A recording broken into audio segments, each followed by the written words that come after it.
கவனிச்சுக்கிற அண்ணன் தானே கவனிச்சுக்கிறாரு. அண்ணன் கவனிச்சுக்கிறா சொல்ல வேண்டியதானே வெண்ண சொல்ற அந்த பக்கம்.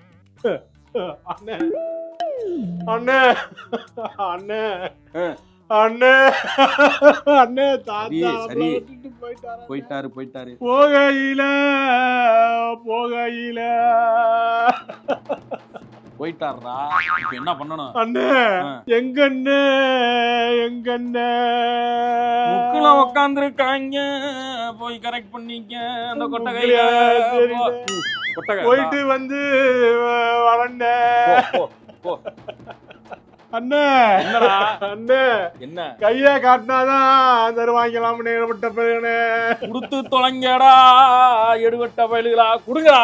அண்ணே தாத்தா போயிட்டாருன்னு போயிட்டாரு. அண்ணே அண்ணே என்னடா இன்னொருக்கா கைய காட்டுங்கண்ணே